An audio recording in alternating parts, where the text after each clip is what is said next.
Olá, tudo bem? Boa noite. Hoje a gente vai conversar um pouquinho sobre a quarentena, né? Os impactos que isso pode ter, né, na vida da mulher, no corpo da mulher, né? A gente vai esperar a doutora Daniele, que é a nossa ginecologista, né, entrar aqui junto com a gente para a gente bater um papo. Espero que vocês possam mandar as suas dúvidas sobre várias questões relacionadas ao corpo da mulher, as mudanças fisiológicas do nosso ciclo, em relação muitas vezes à libido, energia, menstruação. Vamos aceitar aqui a doutora Daniele, vamos esperar ela entrar para conversar com a gente.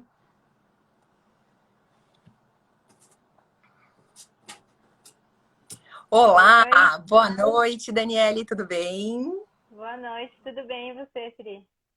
Tudo ótimo. Então, eu vou me apresentar para as pessoas que estão entrando agora novamente.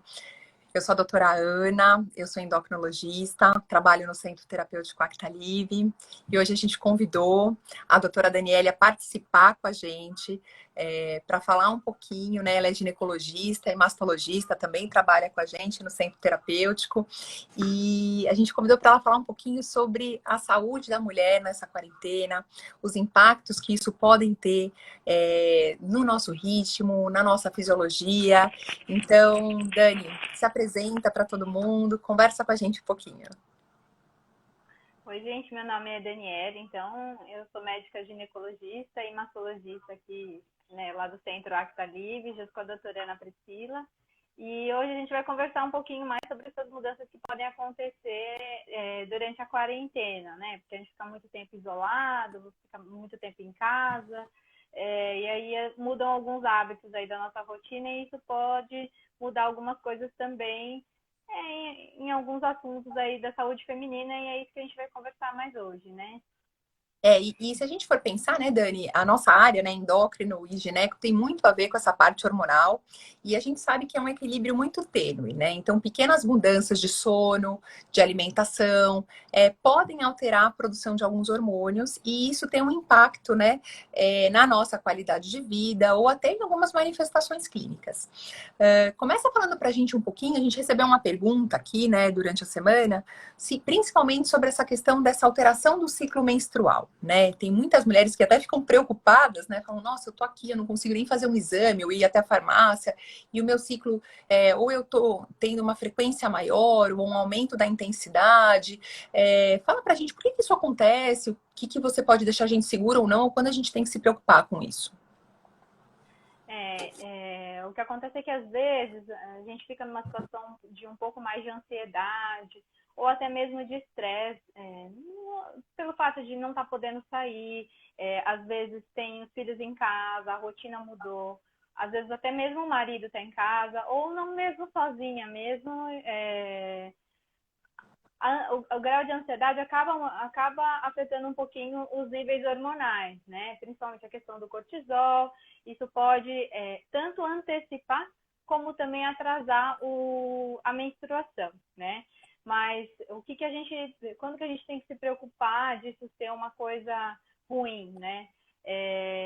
Primeiro que o ciclo menstrual ele pode ser um pouco mais curto ou mais longo, mas se ficar mais do que 45 dias já é um pouquinho a mais, né? E aí a gente precisaria investigar ou conversar pelo menos com um ginecologista para ter alguns esclarecimentos, ver se você usa algum método anticoncepcional, se esse uso está sendo regular ou não durante aí a quarentena, né?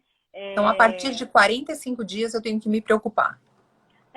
E se você não está usando um método confiável, digamos assim, e está tendo relações, corre o risco de você também estar grávida, né? Que seria a principal suspeita. Mas excluindo a possibilidade de gravidez, né? Aí sim, acima de 45 dias são algumas. É um atraso menstrual que a gente teria que investigar um pouquinho mais, né?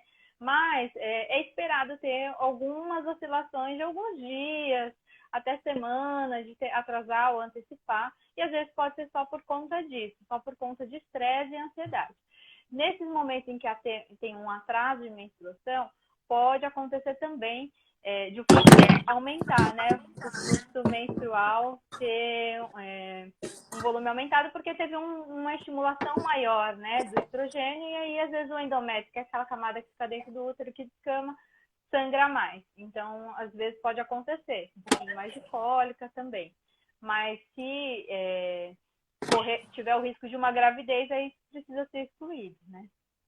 E o que eu acho que também é importante, aí falando um pouco do ponto de vista de endocrinologista, muitas mulheres têm se queixado desse aumento de fluxo mesmo. Isso porque, na verdade, a gente tem aumentado a nossa ingesta de carboidrato, algumas pessoas também aumentaram um pouquinho o peso.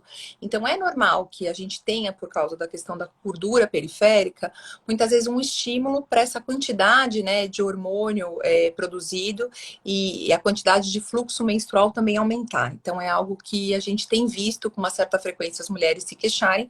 E aí o que a gente recomenda, né, até para, na verdade, a pessoa não se sentir mais fraca, porque tem mulheres que têm menstruado quase praticamente aí uma grande parte com fluxo muito grande e a possibilidade então de aumentar um pouco a ingesta de ferro, de carne, para não ter perigo de ter uma anemia, alguma coisa nesse período, né, Dani? Exatamente. E a questão dos alimentos que são mais inflamatórios também, né? Que podem gerar aí esse aumento aí de menstruação, né? E toda uma cólica a mais, tudo fica um pouquinho mais. E outra que às vezes a gente repara um pouco mais no corpo também, e isso também pode ser uma questão que às vezes a pessoa está tão na correria do dia a dia que não repara, né, na quantidade, às vezes a cólica acaba ficando de lado, porque tem outras coisas para fazer, e aí, agora que às vezes tem um pouquinho mais de tempo para reparar em si mesma, percebe que sente mais, né, você repara um pouquinho mais no corpo. Exatamente, isso é muito legal o que você acabou de falar, porque muitas vezes a gente, na nossa correria, no nosso dia a dia, a gente nem acaba percebendo exatamente como é o nosso fluxo, como é o nosso comportamento de sono, que teve uma pergunta aí que já perguntaram se pode mudar o ritmo do sono. E nesse momento em que a gente está mais introspectivo, olhando mais para o nosso corpo, conseguindo dar um pouco mais de atenção, a gente consegue reparar melhor nas características. Nossa, olha só, esse fluxo é intenso, ou eu estou tendo mais cólica, ou minha rotina do sono mudou. Então, isso também é muito interessante, como a gente começa a aprender mais sobre o nosso corpo, né? Então, aproveitar esse período para conhecer melhor tanto as coisas boas quanto as nossas dificuldades e, de repente, pegar dicas, pedir uma opinião de um especialista para conseguir melhorar isso. E aí, Dani, a gente recebeu uma pergunta aqui, até perguntando se é normal alterar o ritmo de sono, seja por causa de ansiedade, é lógico, mas também por causa de questões hormonais nesse período, né, da quarentena, né, do isolamento.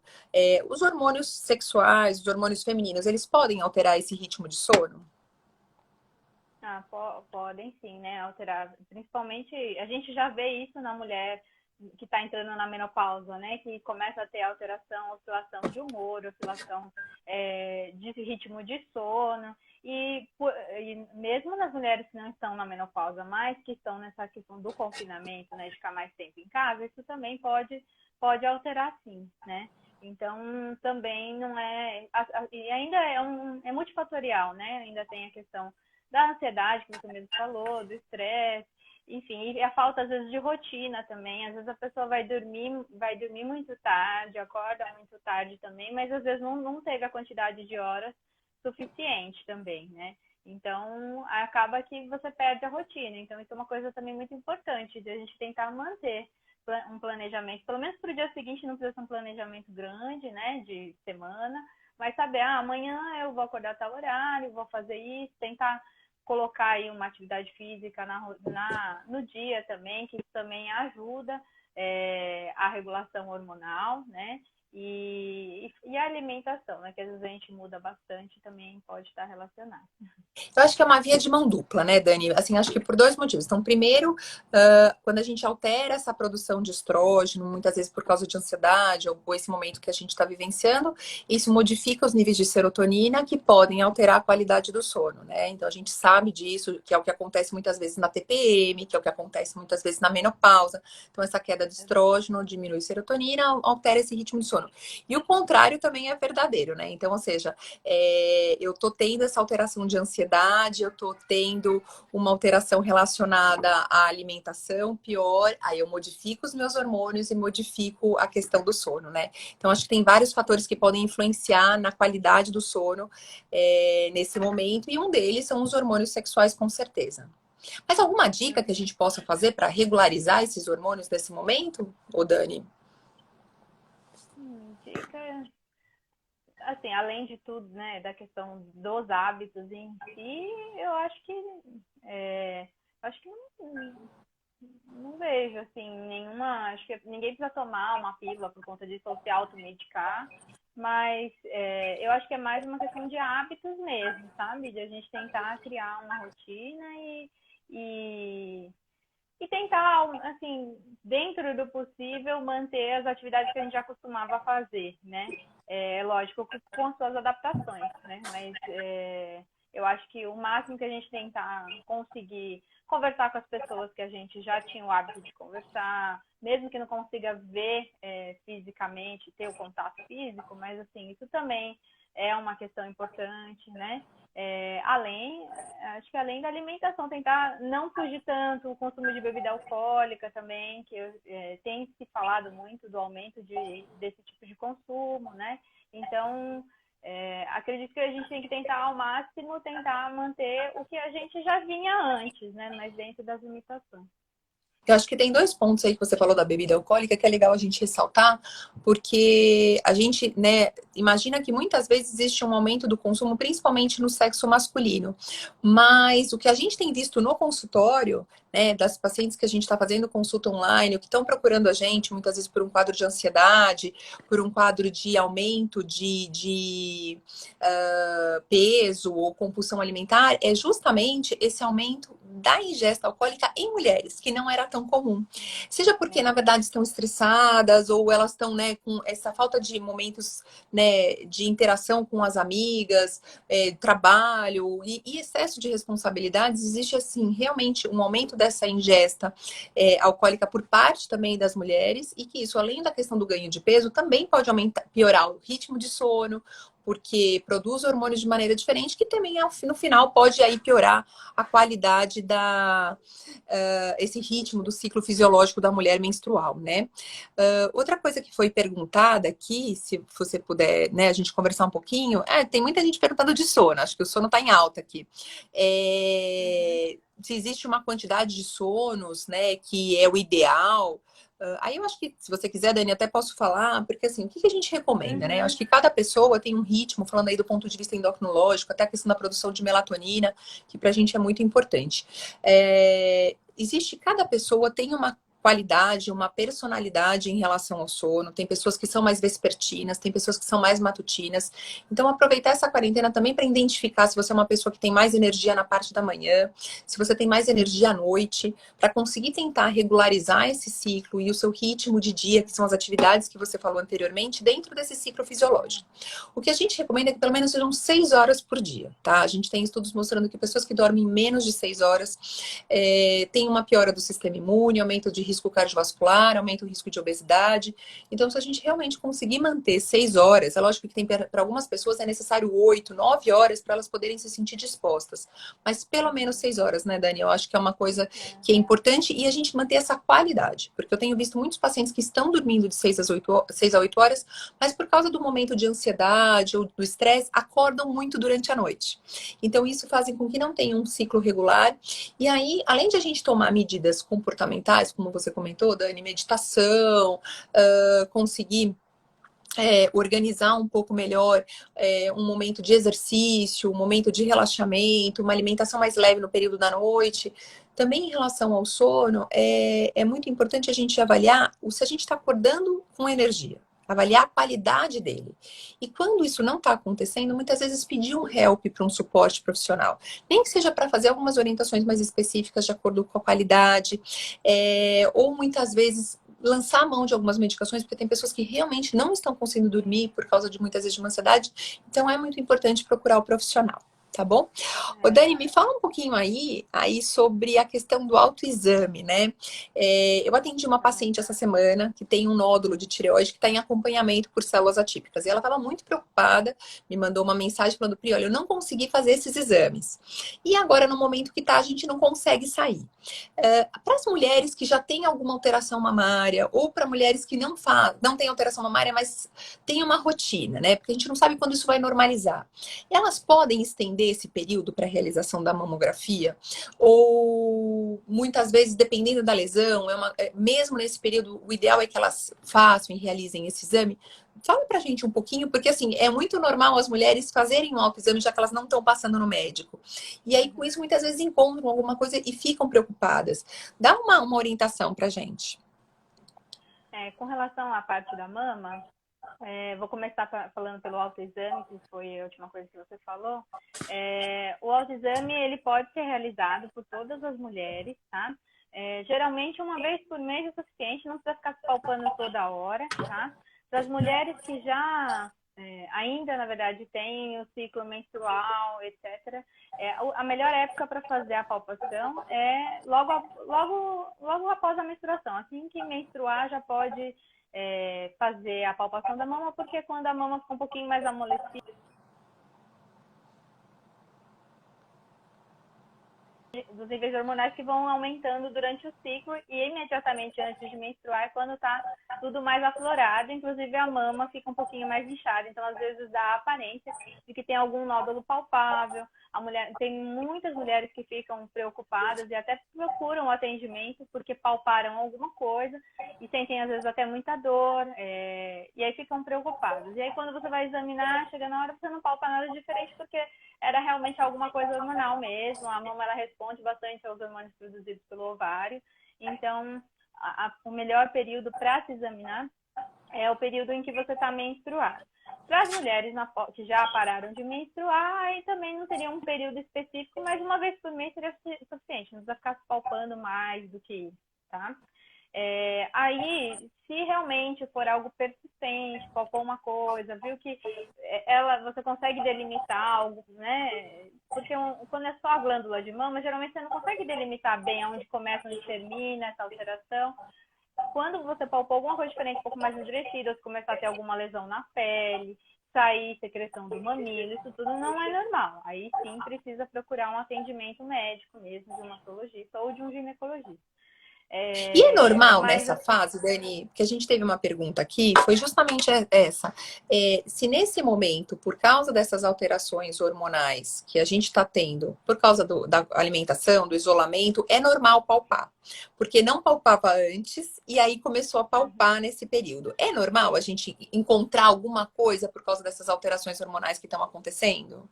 é normal palpar alguma coisa de diferente. Então, por isso que a gente sempre recomenda você se conhecer. O autoexame é mais para um conhecimento, não para a pessoa mesmo detectar alguma coisa ou ela se diagnosticar um câncer. O objetivo não é esse. O objetivo é você se conhecer e a partir do seu autoconhecimento, aí sim você pode perceber alguma coisa de diferente que apareceu, tá? Geralmente só vai sentir alguma coisa quando ela for maior, né? Coisas muito pequenas, calcificações ou nódulos muito pequenininhos, a gente não vai palpar mesmo, não vai sentir. E nem o médico vai sentir. Aí são os exames de rotina, porque tem a mamografia que se faz todo ano, né? Agora, com Tá relação bom. ao acompanhamento às vezes, algum nódulo, algum cisto, algo que já depende da orientação que tinha sido dado antes, né? Se for algo que não é um nódulo que precisa ser acompanhado a cada 6 meses, provavelmente ele tem características benignas que permitiram que a gente pudesse acompanhar ele em 6 meses. Atrasar isso 1, 2 meses não vai trazer um grande prejuízo, tá?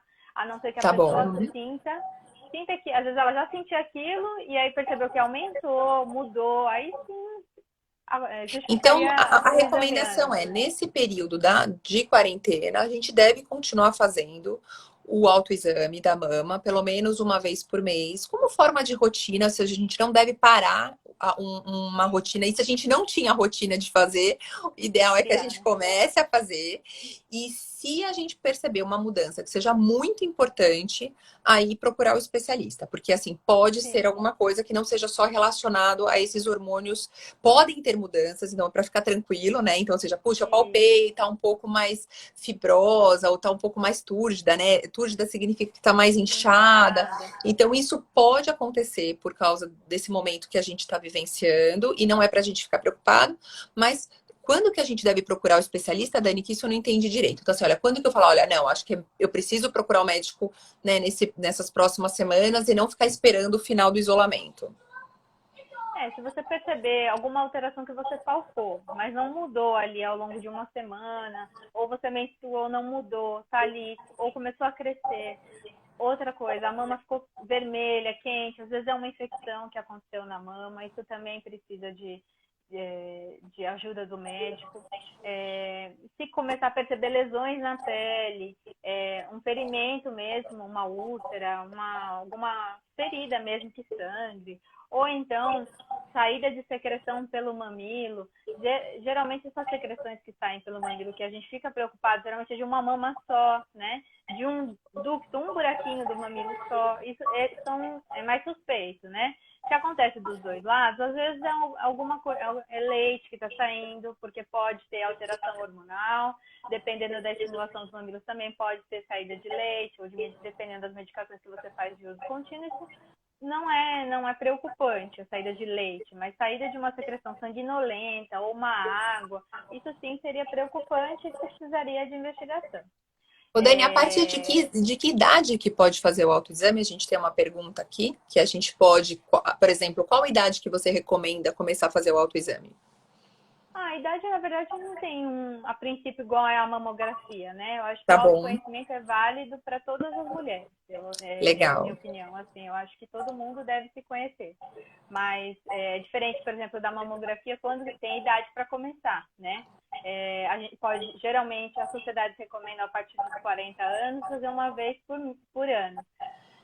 O Ministério da Saúde e o INCA recomendam a partir dos 50 anos, se estiver normal, pode ser até a cada 2 anos. Levando em consideração isso, e voltando um pouquinho na pergunta que você fez sobre será que dá para esperar para fazer um exame que era de rotina, chegou agora, eu sempre faço no mês de maio meus exames de rotina, e chegou maio e a gente ainda está, né, nesse isolamento.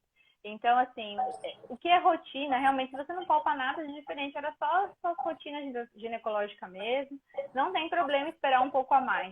Inclusive, a gente tem recomendado isso para as pacientes que já estavam em acompanhamento, ou às vezes as pacientes que entram em contato mesmo para agendar, se for só uma atualização da rotina, a gente está orientando a esperar um pouquinho mais. Tá Se bom. surgiu algo de diferente, aí a gente pode ver a forma de atendimento, né? Porque agora a gente está podendo fazer os atendimentos online, então às vezes a gente consegue resolver pelo atendimento online, a pessoa não precisa se expor, né? E tem sido uma alternativa.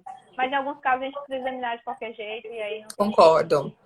E aí Ainda a mais gente a tem questão de exame de mamografia, isso, né? O exame, ele ginecológico é muito também. importante, né? Ô, É bem Dani, e me difícil. conta uma coisa, falando aí, porque você falou que as lesões, né, importantes, né, de sair secreção da mama, algumas mulheres também têm relatado saída de secreção de leite, uma coisa que já tinha passado faz tempo, né? Principalmente mulheres que já foram mães, né? Às vezes o filho já tá com 1, 2 anos, não estão mais amamentando, mas voltaram a sair um pouco de secreção de leite nesse período. Você acha que é o estresse que tá fazendo isso? Fala pra gente um pouquinho, né? Porque geralmente, né, o hormônio que é responsável, né, pela produção de leite da mama é a prolactina, e nessas fases, dependendo dessas alterações, podem até mudar. Mas eu não sei se você chegou a pegar isso no consultório ou também falar para as pessoas, porque as minhas duas pacientes que relataram isso, elas estavam extremamente preocupadas. Eu falei, olha, fica tranquila, né? Pela característica do que elas me descreveram, parecia realmente mais relacionado à questão da ansiedade, do estresse. Mas chegou a ver algum paciente que aconteceu isso? Fala pra gente, Dani. E às vezes até mesmo por conta da ansiedade e estresse, às vezes o paciente começa a utilizar alguma medicação. Essas Legal. medicações controladas, mais antidepressivo, em geral, assim, eles costumam dar, costumam não, pode acontecer como efeito colateral a saída de leite pela mama, né? E isso seria um efeito colateral só da medicação, assim que a pessoa para de usar, isso se resolve. Então também não é algo preocupante. Eu tive paciente que recentemente teve isso, né? E ficou desesperada, preocupada, mas no fim era só isso mesmo, fez toda a investigação e era só isso mesmo, né? Né? Ou Quando é Dramin, que as bilateral, pessoas também estão tomando, né? Dramin, Antieméticos. Assim, Flagyl, às vezes o controlado, o próprio médico já orientou o que podia acontecer. Mas às vezes é, algumas medicações que são da nossa rotina, que às vezes tem em casa, por exemplo, Dramin, Plasil, né? Assim, tá um uhum, pouco mais de náusea, foi um dia que comeu um pouco mais, tal. é. Dependendo da frequência que usa, também pode acontecer, né? Isso, exatamente. Então, na verdade, a produção de leite, assim, precisa investigar se não tem alguma questão de prolactina, algum tumor que esteja produzindo isso, né? Que acho que você sabe bem dessa parte, mas é o principal que a gente tem que excluir, né? Mas não é o mais comum, né? Então, se isso acontecer nesse momento, acho que é possível de se tranquilizar, de poder esperar um pouquinho, observar, né? Às vezes só de melhorar a questão da ansiedade, do estresse, isso já resolve sozinho, não precisa fazer nada, nem tomar nenhum remédio para isso.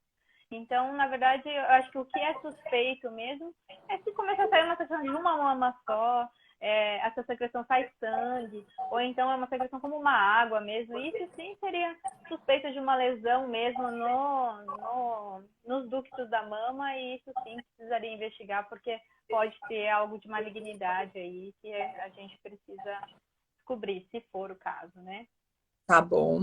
Ô, Dani, e conta pra mim, outra coisa que colocaram aqui pra gente foi justamente, né, relacionada à parte da secreção da mulher, se isso também pode modificar. Então, tem gente que tá tendo muito prurido, muita coceira, e às vezes até um incômodo, né? E nesse momento que muitas vezes não consegue ir no médico para pedir uma orientação, o que que pode, né? Fala pra gente um pouquinho, né, até que ponto que a mulher pode tentar resolver isso sozinha em casa, quando na verdade ela tem que procurar um especialista e tomar uma medicação, porque realmente pode ser que seja aí uma candidíase, uma vaginite. Fala pra gente um pouquinho sobre isso.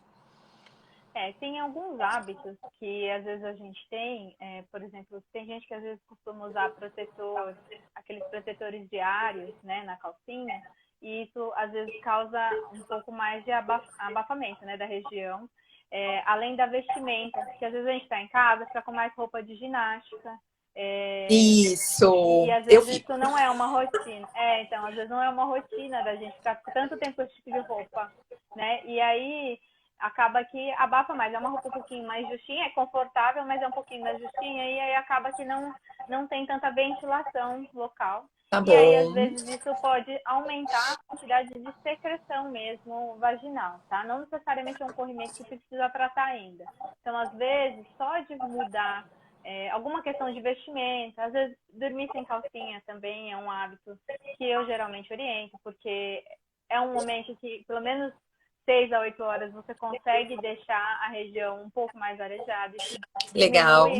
diminui a quantidade mesmo da secreção vaginal. E aí também acaba que a flora fica um pouco mais balanceada, né? A flora vaginal já vivem lá fungos e bactérias normalmente, toda mulher tem. Mas às vezes quando a gente começa a produzir um pouco mais de secreção, às vezes tem um desbalanço e aí acaba produzindo mais o fungo, que é a candidíase, que é o mais comum, ou então uma bactéria, e aí causa outro tipo também de corrimento. Então, se perceber que essa secreção começou a dar muita coceira, muita reação, inchaço às vezes no local, né? Isso tudo aí precisaria mesmo de um Ô, Dani, atendimento.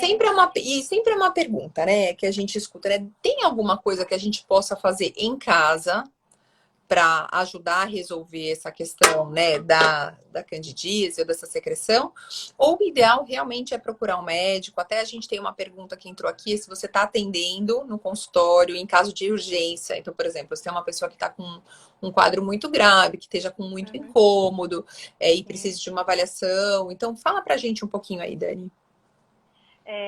O que dá para ser feito, além dessa mudança dos hábitos, verificar se alguma coisa disso você está fazendo, além da alimentação, que às vezes a gente come muito carboidrato, isso também aumenta a chance de fazer candidíase pelo tipo de alimento. O que dá para a gente fazer também é banho de assento. Na hora do banho, encher uma bacia de água mesmo, fazer com chá de camomila. Isso tudo alivia um pouquinho os Ah, sintomas. é legal, não sabia. Então, é uma coisa que dá para fazer. E caso, assim, não melhore, porque se for uma coisa que às vezes foi só, às vezes, da calcinha, às vezes você ficou muito tempo com aquela roupa, enfim, dá um incômodo, às vezes só isso alivia. E às vezes ela não tinha realmente um corrimento mesmo. Porque se for algum corrimento que precisa ser tratado, aí vai precisar tomar medicação, na maioria das vezes, tá? Tá. E Quantos dias aí, você acha que esse corrimento ele tem que se normalizar? Olha, puxa, deixa eu ver se foi um dia que eu tava mais estressada, ou não dormi tão bem, ou uma fase do ciclo também. Então, às vezes, a gente tem esse aumento, às vezes, de secreção relacionada, ou a ingesta de carboidrato. Quanto tempo que eu vou falar, olha, não, deixa eu observar, caso não normalize, eu acho melhor procurar uma orientação médica e ver se eu preciso usar alguma medicação ou não. 2, 3 dias, quanto que você daria aí de informação pra gente?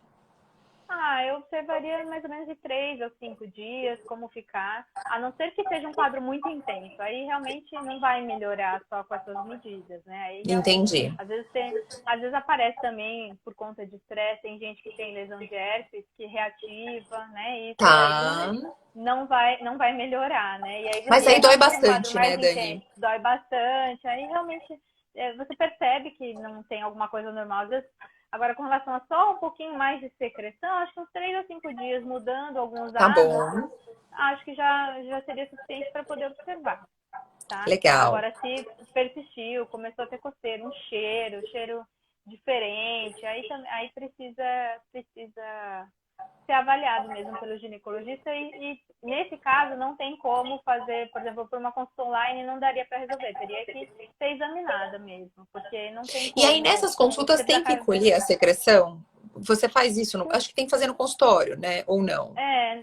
não necessariamente. Geralmente, quando você examina paciente, você já vê um quadro bem Tá. típico de um tipo, ou de candidíase, ou de vaginose bacteriana. Geralmente é bem típico mesmo, e eles são bem diferentes um do outro.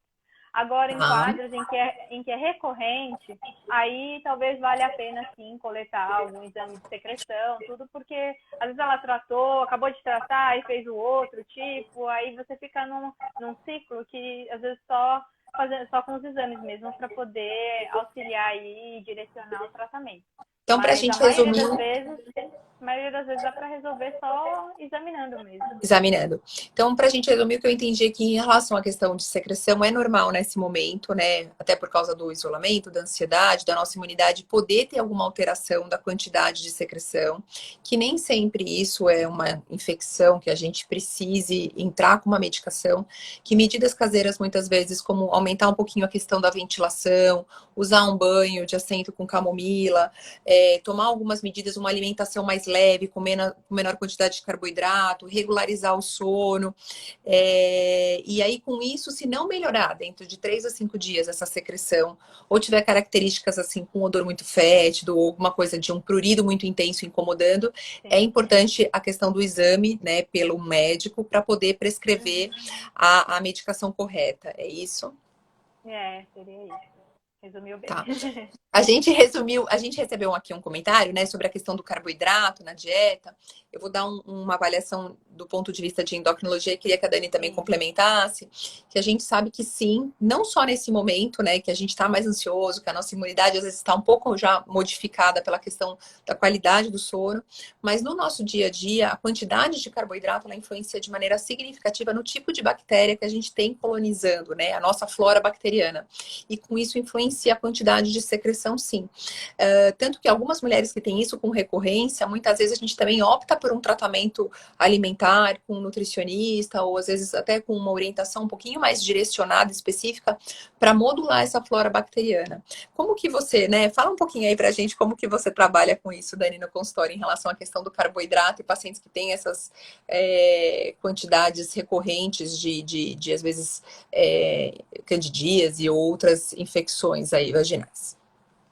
Às vezes é necessário diminuir consideravelmente a quantidade de carboidratos, açúcar também, dependendo do tipo. E aí entra bastante a questão da nutricionista, né? Às vezes a gente precisa usar algum probiótico, Mas a grande maioria das vezes, Pri, assim, a gente consegue resolver mais com medidas simples comportamentais. A principal assim, questão é a questão da, o carboidrato tem bastante, né? Principalmente às vezes pacientes obesos, também já tem a região ali um pouco mais úmida também. Mas às vezes só de mudar alguns hábitos de vestimenta, que é o que eu mais percebo, na verdade. Você dá umas pequenas orientações de vestimenta, ou outra coisa que eu lembrei agora é a questão do sabonete íntimo. Também é outra coisa que às vezes as pessoas usam do jeito errado, né? Porque ele é feito para usar só na parte de fora, mesmo sendo íntimo, é íntimo da parte de fora.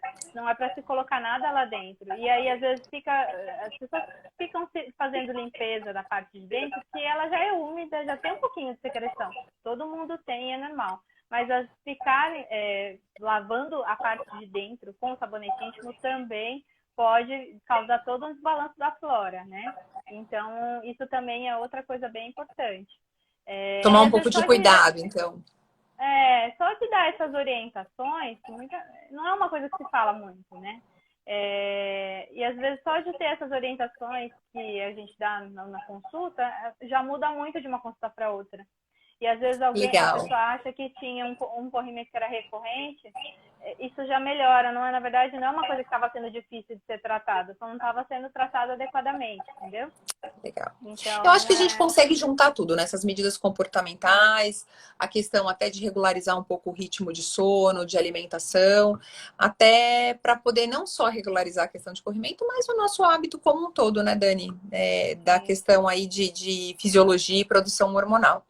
Mas deixa eu ver se tem mais alguma coisa que eles perguntaram aqui, porque a gente falou já sobre a questão da menstruação, essas alterações, a questão do corrimento, da mamografia.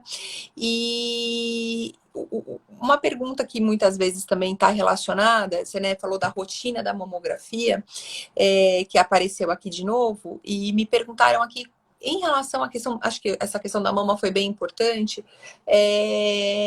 do nódulo, né? Quando que a gente precisa ficar preocupado se, na verdade, do nódulo mamário, né? Quando que a gente precisa procurar uma orientação de imediato? assim, se você um nódulo endurecido, que você percebe que ele está, um nódulo que ele é maligno, ele costuma ter um crescimento, né, ao longo do tempo. Então, às vezes você já tinha palpado alguma coisa, mas não deu muita bola e aí percebeu que isso começou a crescer. Isso sim precisa ser investigado. Às vezes esse nódulo ele começa a puxar a pele. Às vezes não faz uma lesão da pele, mas faz uma retração ou a baula, né? Você só de se olhar no espelho você consegue ver também. Isso também precisa ser investigado, tá? Tá São bom? características que não daria para esperar mais tempo, porque a gente não sabe quando o isolamento vai acabar. Pode ser que acabe em 15 dias ou só daqui um mês e meio. A gente não tem uma noção ainda de como que vai ser. Então, aí sim mereceria o tratamento, porque as mulheres com câncer de mama, diagnóstico de câncer de mama, estão mantendo o tratamento. Elas não pararam nesse período do coronavírus, né? Apesar de ter o risco de você ter a infecção, mas é um risco também para elas não fazerem o tratamento nesse momento, né? Porque pode prejudicar as chances de cura e tudo mais. E a Então gente elas até devem acha, procurar o médico. devem, se palpou alguma coisa que realmente está muito diferente do que você está acostumado, geralmente é um nódulo endurecido, é irregular, tem essas coisas de fazer a retração da pele, ou então um abaulamento, né, da mama, isso tudo precisaria passar mesmo em consulta com o mastologista, tá? Em Tem uma alguns casos, você pergunta pode aqui, até Dani. sentir também. Hã? Desculpa, se você quiser já ir respondendo junto com o que você estava falando, que tem uma pergunta se tem Não. algum fator hereditário para o câncer de mama.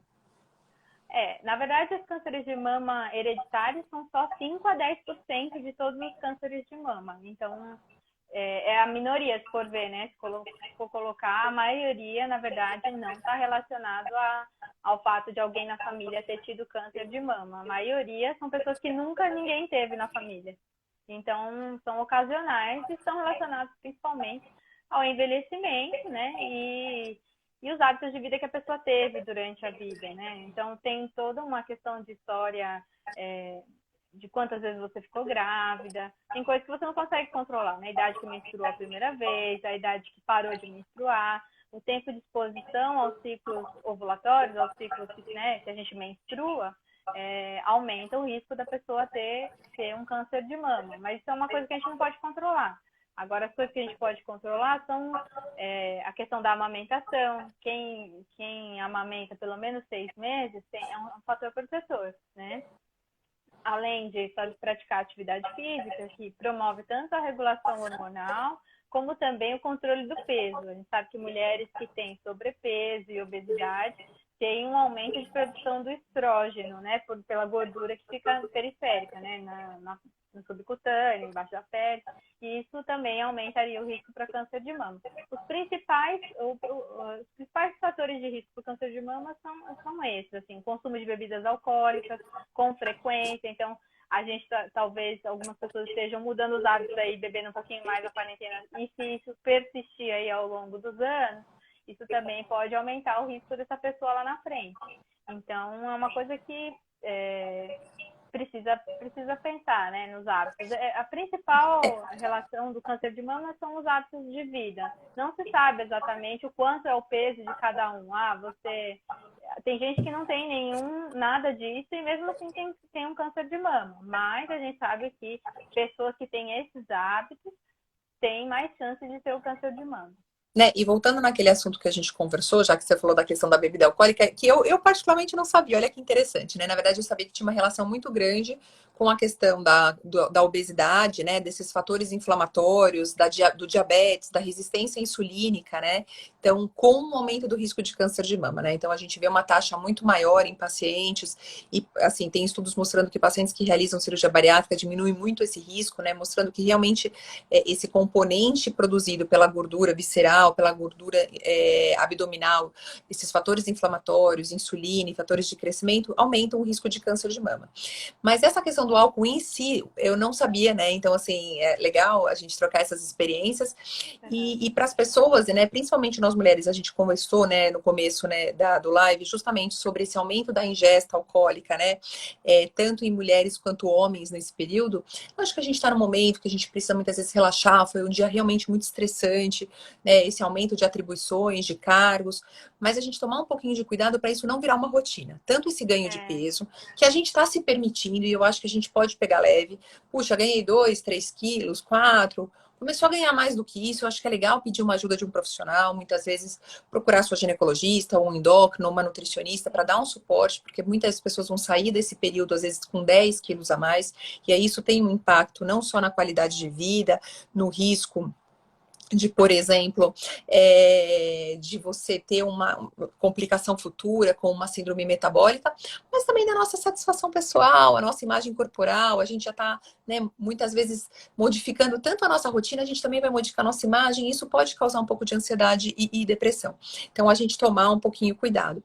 Mas a questão do álcool também, porque muitas vezes a gente não ganhou peso e cria um hábito de tomar um álcool para relaxar, e a gente pode persistir com Até esse perguntaram aqui da taça de condicionamento. vinho do jantar aqui, se pode ser prejudicial.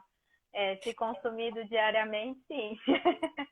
O que eu falo muito para os pacientes em relação à questão do álcool, né? Ponto número 1, a gente tem que ter um equilíbrio e a gente não pode ficar dependente. Então, por exemplo, o que eu pergunto para o paciente é: se você hoje, o médico fala assim, olha, você não pode mais tomar essa taça de vinho por causa de um problema X, qual que seria esse impacto na sua vida? Né? Porque muitas vezes o paciente ele vem no consultório para perder peso, a primeira coisa que ele fala, olha, mas eu não consigo ficar sem o meu vinho, eu não consigo ficar sem a minha bebida. A partir do momento que a gente não consegue ficar sem álcool, é como se a gente estivesse dependente disso. Então, eu acho que a gente tem que ter essa linha de que realmente a bebida alcoólica ela vai entrar como um prazer. Nesse momento, ok, vamos lá, vamos pegar leve com a gente, mas ao mesmo tempo não criar hábitos que possam ser muito mais difíceis a gente modificar a longo prazo. E em relação à questão do álcool, quando que é prejudicial ou não? A partir do momento que aquilo faz parte e vai ser muito difícil eu tirar. Né? Então, olha, eu não quero utilizar, porque o meu médico falou, tudo bem, então eu não utilizo. Só que para algumas pessoas, depois de um tempo utilizando, elas já utilizam para relaxar, para dormir melhor, para pegar no sono, como um momento de realmente acolhimento. Pode falar, As Dani, pessoas desculpa. criam hábitos mesmo, eu estava complementando só. Elas criam esse hábito e aí depois não conseguem ficar sem ele, né? Eu vou até pegar um pouco pesado. Eu acho que a Aham. gente cria um hábito, às vezes a gente cria uma dependência, né? É, E aí isso fica muito mais difícil. Então vamos pegar leve agora, tá todo mundo passando pelo mesmo momento, lógico que intensidades diferentes para cada um. A gente uhum, pode ter esse momento de relaxar e de prazer, mas tomar cuidado porque foi, Dani, realmente foi legal que você trouxe, eu não conhecia, mas que essa aham. questão da quantidade de ingesta alcoólica pode aumentar esse risco de câncer de mama a longo prazo. Então, é legal a gente poder evitar que isso vire realmente uma Mais um rotina motivo, né? frequente agora e depois, né? É, exatamente. Acho que é isso, Dani. Você quer falar mais alguma coisa? Tem bastante gente aí com a gente ainda. Não sei se você quer falar alguma coisa em relação à questão do comportamento da mulher, ou outros ritmos ou ciclos. Ou se a gente já se despede aí do pessoal, agradecer, né, esse momento que eles estiveram dividindo. Já fizeram várias perguntas. Eu acho que foi É, bem interativo dessa vez. E entender que realmente a gente está num momento que o nosso comportamento, o nosso emocional está sendo modificado, e esses comportamentos e essa emoção modificam os nossos hormônios, né? Então, acho que não só os nossos hormônios, mas a nossa percepção do nosso corpo. Então, a Dani começou essa live falando justamente isso, que a gente nesse momento está mais perceptivo das nossas mudanças, então a gente repara mais, muitas vezes, na nosso tecido mamário, na nossa secreção vaginal ou no ciclo menstrual, porque a gente está olhando para o nosso corpo. Então, se conhecer nesse momento eu acho que é muito válido, perceber o corpo e, ao mesmo tempo, entender que algumas modificações podem acontecer por causa desse momento, né, de estresse, de ansiedade, alterações mamárias, como você trouxe para a gente, né, Dani, que muitas vezes ela pode estar mais edemaciada, a gente pode encontrar um nódulo nesse autoexame, nesse período, e o que a gente vai ter que fazer, em alguns momentos, acompanhar, em alguns momentos, procurar o médico mesmo, estando em isolamento, e sempre que tiver na dúvida, né, pedir um suporte para um profissional, para justamente até sim, isso não ser um motivo de aumentar a ansiedade, né, Dani? Porque muitas vezes a gente encontra alguma exatamente. coisa, fica mais ansiosa no momento que a gente já está ansioso. Eu atendi até muitas pacientes esses dias com muita ansiedade. Às vezes não era nada muito grave, às vezes em outras situações essas mulheres não teriam dado tanta importância ao que encontraram em si mesmas, e aí acabaram que procuraram atendimento, mas era mais uma questão de ansiedade mesmo, sabe? Então, se for para aliviar a ansiedade, eu acho que realmente é válido, sabe? Porque você ficar com isso na cabeça, a gente já está ansioso de não poder sair de casa, ou de que qualquer momento a gente também pode pegar o coronavírus e passar para as pessoas que estão ao nosso redor. Então, acho que a gente está num momento muito ansioso, né? Até a gente, profissional de saúde, está também, né? Com Porque certeza. a gente continua indo trabalhar, né? Muitas vezes no hospital, tudo. E às vezes a gente fica ansioso mesmo. Então, se for para aliviar a ansiedade, porque isso realmente vai trazer algo mais prejudicial a você, eu acho que vale a pena conversar. Tem muita gente fazendo atendimento online, a gente, inclusive, está fazendo, né, Pri? E aí a gente consegue orientar, ver se realmente é necessário a pessoa sair de casa para ir a um atendimento presencial. Mas, assim, a gente consegue já fazer um suporte antes, se for necessário. Então, a gente está à disposição, Exato. né, para poder ajudar todo mundo, seja da forma que for. Ainda bem que agora eles, pelo menos nesse período, a gente consegue orientar de outras maneiras, mesmo que não sejam um atendimento presencial, que você tem que sair da sua casa e tudo mais. E aí, se for realmente algo que a gente julgue que precisa, às vezes é suspeito mesmo, não é uma questão de ansiedade, é uma coisa, e ir no consultório, né? Exato. E entender que nesse período a gente pode ter modificações, né?